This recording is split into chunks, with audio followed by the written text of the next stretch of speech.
Alhamdulillahilladzi arsala rasulahu bil huda wa dinil haqq liyudhhirahu ala dini kulli wa kafa billahi syahida. Asyhadu an la ilaha illallah wa asyhadu anna Muhammadan abduhu wa rasuluh la nabiyya ba'da. Qala Allah ta'ala fil Qur'anil Karim, a'udzu billahi minasyaitonir rajim. Bismillahirrahmanirrahim. Ya ayyuhalladzina amanu taqullaha haqqa tuqatih wa la tamutunna illa wa antum muslimun. Raditu billahi rabbah wa bil islami dina wa bi Muhammadin nabiyyan wa rasulah. Rabbi zidni ilma warzuqni fahma. Rabbis rahli sadri wa yassirli amri wahlul 'uqdatam min lisani yafqahu qawli. Yang pertama, marilah kita panjatkan puja dan syukur kita atas kehadirat Allah Subhanahu wa taala yang telah memberikan rahmat serta hidayahnya berupa nikmat iman, Islam dan sempat serta sehat gas Pancasila ini. Yang kedua, sholawat dan salam tak lupa kita aturkan, kita curahkan kepada junjungan kita, suri tauladan kita, uswatun hasanah Nabi Muhammad sallallahu alaihi wasallam, serta kepada sahabat dan keluarganya yang kita nantikan syafaatnya di yaumil akhir. Amin.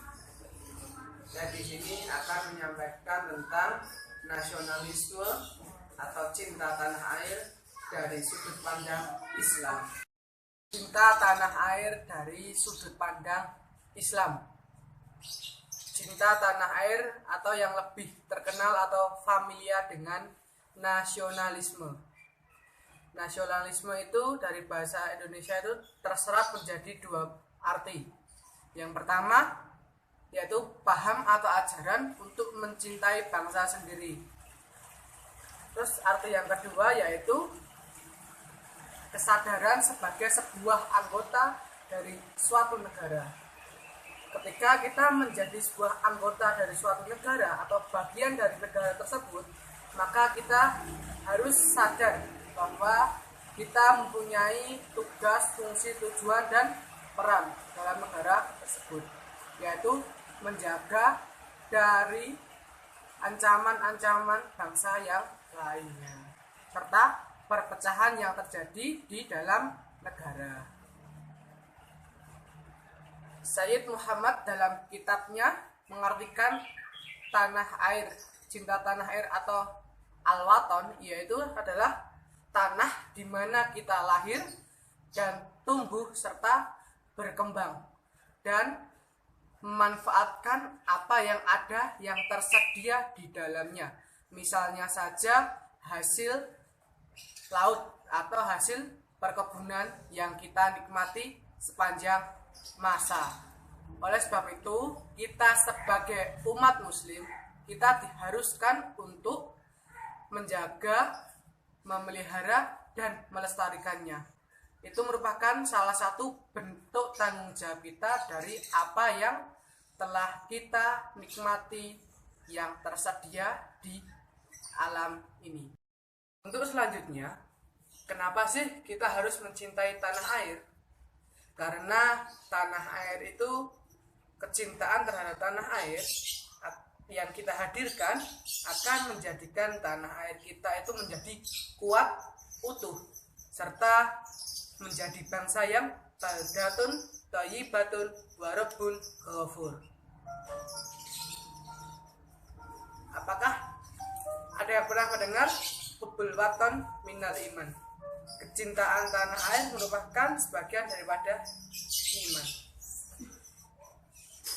Dan hal tersebut merupakan bukan sebuah hadis, tapi hanya sebuah kata-kata mutiara.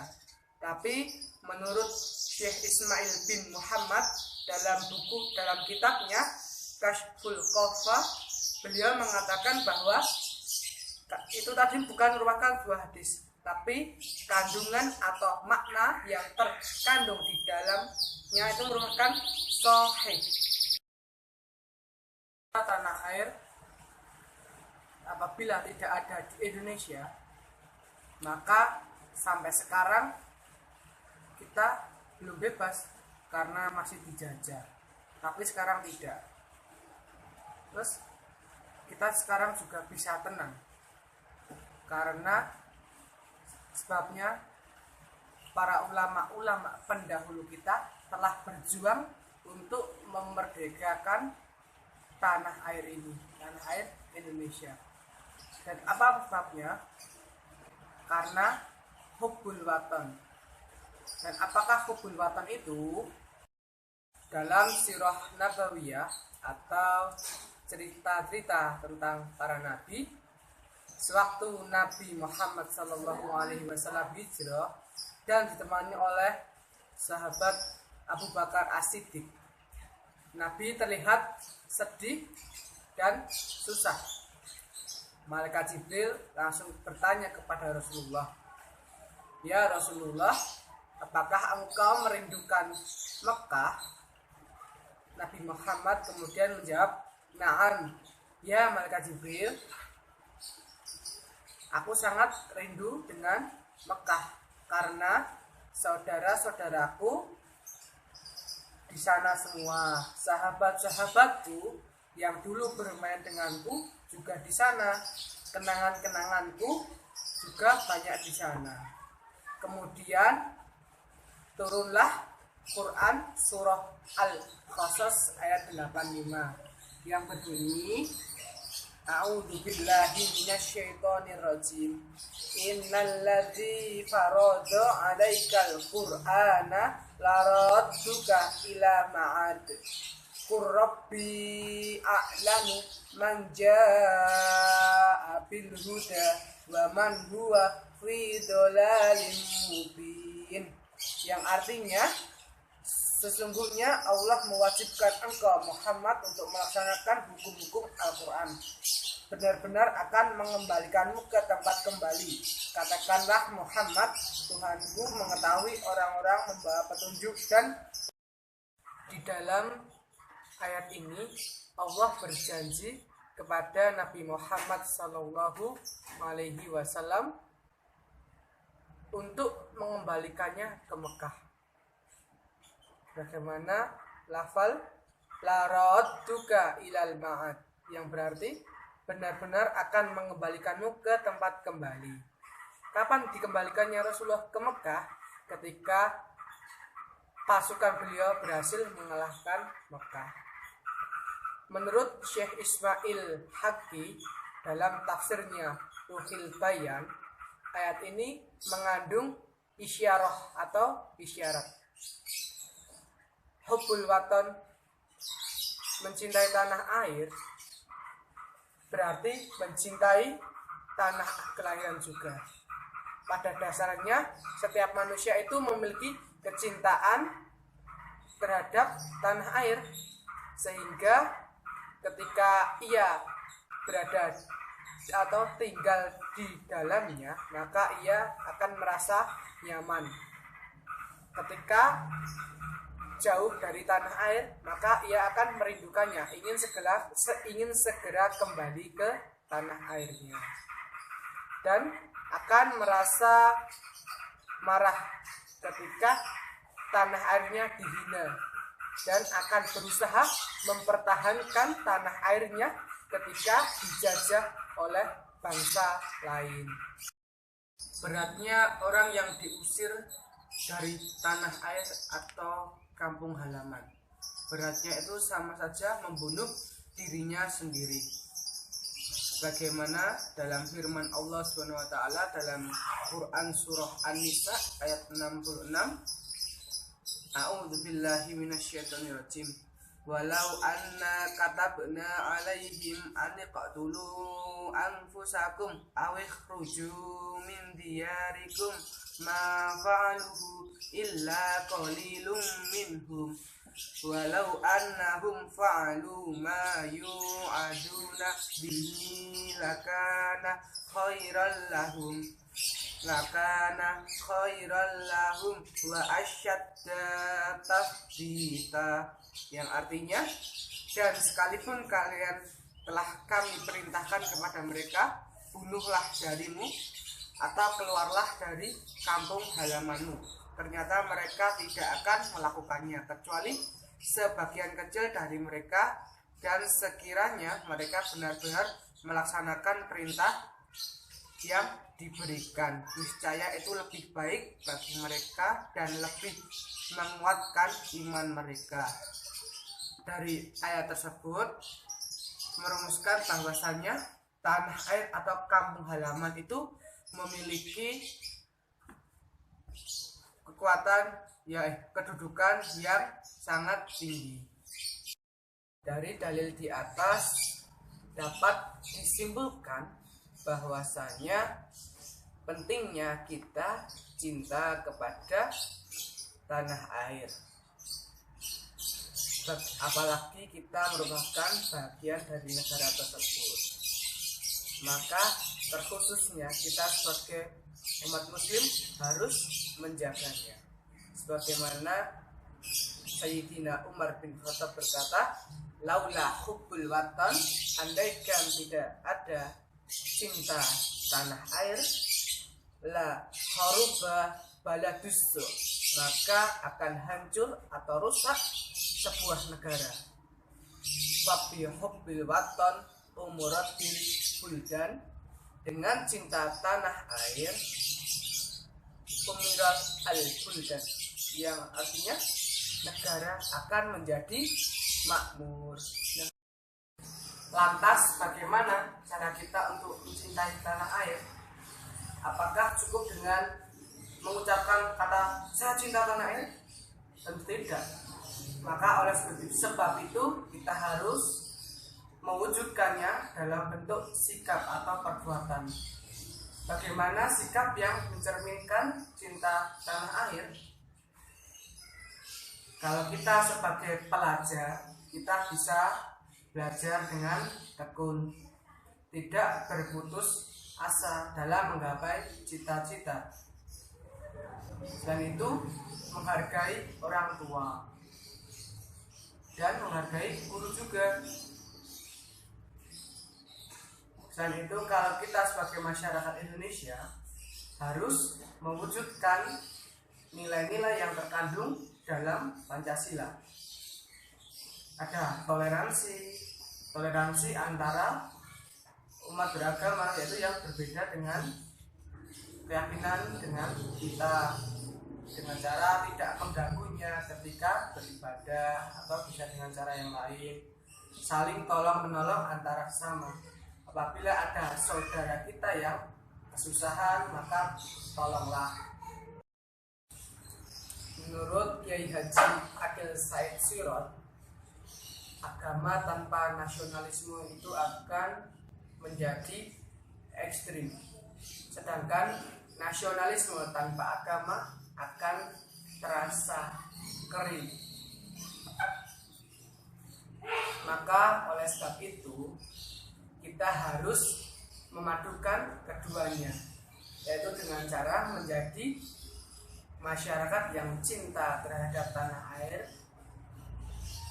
yang berlandaskan agama, yaitu Al-Quran dan As-Sunnah.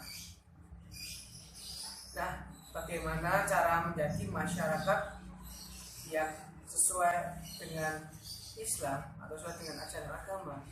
Sebagaimana firman Allah dalam Quran surah An-Nisa ayat 59, A'udzubillahi minasyaitonirrajim. Wa atiullaha wa atiur rasul wa ulil amri minkum.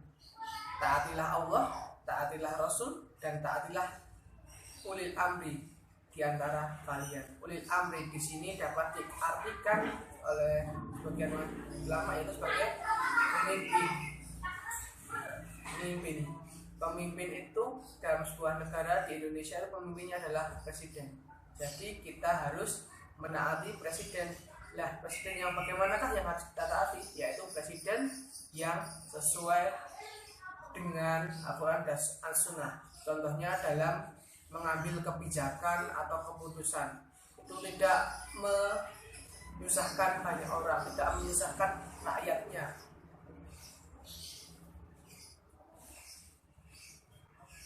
Dan itu pemimpin harus adil terhadap semua rakyatnya. Dalam hadis yang diriwayatkan oleh Bukhari dari sahabat Anas bahwasanya Rasulullah Shallallahu Alaihi Wasallam ketika pulang dari bepergian, kemudian beliau melihat dinding-dinding kota Madinah, beliau mempercepat laju untanya. Dari hadis tersebut dapat dikatakan bahwasanya Rasulullah Shallallahu Alaihi Wasallam sangat mencintai tanah airnya. Hal tersebut dibuktikan dengan cara yaitu beliau langsung mempercepat hewan yang ia tunggangi. Ada sebuah doa yang dipanjatkan oleh Nabi Ibrahim untuk negaranya. Ini terdapat di dalam firman Allah SWT Quran surah Al-Baqarah ayat 126. A'udzu billahi minasyaitonir rajim. Rabbi ij'al hadza baladan aminan warzuq ahlahu minas samarati man amana minhum billahi wal yaumil akhir. Yang artinya, ya Tuhanku, jadikanlah negeri ini yang aman dan berilah rezeki berupa buah-buahan kepada penduduknya, yaitu di antara mereka yang beriman kepada Allah dan hari kemudian atau hari akhirat. Islam telah mengatur kehidupan kita dari hal yang sepele sampai dengan hal yang penting. Itu merupakan bentuk kesempurnaan agama Islam, termasuk dalam urusan cinta tanah airnya. Hal tersebut dimaksudkan agar kita dapat berpartisipasi secara maksimal dalam membangun kehidupan berbangsa dan bernegara, serta memiliki kehidupan yang seimbang antara kehidupan dunia dan kehidupan akhirat. Karena keduanya itu lebih penting. Kehidupan di dunia adalah untuk mencari bekal untuk kehidupan akhirat. Itu saja yang dapat saya sampaikan tentang penjelasan cinta tanah air atau hubbul watan. Semoga dengan menonton video ini dapat menambah rasa cinta kita kepada tanah air kita, yaitu tanah air Indonesia.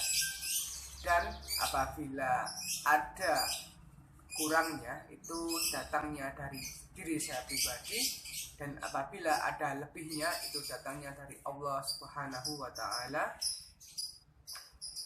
Akhiru kalam, subhanakallahumma wa bihamdika, asyhadu an la ilaha illa anta, astaghfiruka wa atubu ilaik. Wabillahi taufiq wal hidayah wa ridha wa inayah. Wassalamualaikum warahmatullahi wabarakatuh.